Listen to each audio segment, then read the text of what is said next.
Bob Seeley. Thank you very much indeed, Madam Deputy Speaker. Black History Month, I think, originated in the United States, where it's also known as African American History Month, and it was created to remember important people and events in the history of African diaspora there. And in the mid-1980s, Ansel Wong led an initiative here, which eventually resulted in Black History Month in the United Kingdom, Madam Deputy Speaker. I think it's important not to miss the real point of this debate, and I'd like to argue what Black History Month should be and maybe what it shouldn't be. This is not about appeasement to ethnic minorities, because it's an important part of British history, and it's an important part of history for all of us in this country. And it sits alongside other histories, social histories, military histories, post-war histories, or of peoples as well, such as the modern experience of Sikhs and British Jewry and Muslims in this country too. And as for the Isle of Wight, our African history, black history, goes back to the Roman Empire, because we had people from North Africa, people from Italy on the island, because we were an early point of habitation by Romans and the Roman Empire when it was in this country. I do feel that Black History Month is getting caught up in other issues and unnecessarily politicised, because it is a fascinating subject in its own right. It is not about silly slogans about decolonisation. It is not about the tedious debate about woke activism or the cancel culture eloquently described by my honourable friends from Ipswich and North Norfolk.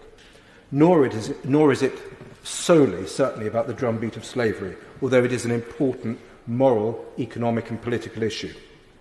And on that point, until the UK abolished it, however depressing we may feel, slavery was a consistent norm in human experience. And our state, at the height of its power 2 centuries ago, used that power for an absolute moral good, manumission, the destruction of the international slave trade off West Africa. And indeed, the West Africa Squadron, that used a considerable amount of the Royal Navy's resources at the time, as the honourable member from Wakefield eloquently pointed out, was a unique vehicle in history.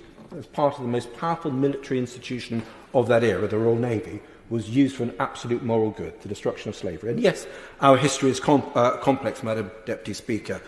At the time of destroying slavery, we were also accumulating an empire.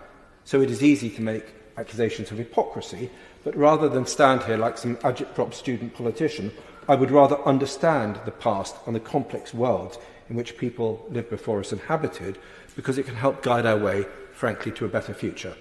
On that very point, you'd be interested that we only have one major statue of a slaver in Gloucester. It happens to be the Emperor Nerva of the Roman Empire, who did indeed take slaves from the UK back to Italy. We haven't done anything to daub him at all. No, I do wonder if some previous constituents from a couple of millennia ago were part of that trade. I hope not.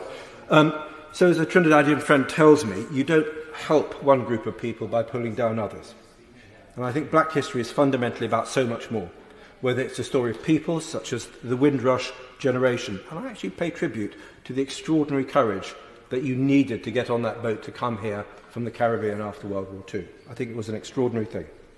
Or individuals like Mary Seacole, who was turned down by the War Office when she wanted to go and help British soldiers in the Crimea, so she got funding herself and went herself. Lillian Bader, leading aircraft woman Lillian Bader, the first black woman to join the armed forces in World War II. She ended up as a corporal. Joan Armatrading, the first ever UK artist to be nominated for the Grammy in the Blues category. First black peer, Lord Constantine, Trevor MacDonald, incredibly well known. Or even on the Isle of Wight, where our modern cultural history, I'm sure, Derek Sandy's classic reggae, Welcome to the Isle of Wight, will heavily feature. So there's much debate here about genuine Black History Month as opposed to politicised statements around race. And on one side, I have to say, I think we've had a rather negative view of our history of humanity, of a world divided into oppressors and victims. And on this side, I think a rather more optimistic view of human nature. And whilst humanity is not perfect, Madam Deputy Speaker, I think there's much to celebrate. I'm very proud of this country. I'm proud of our record. Life is not perfect, and neither are we.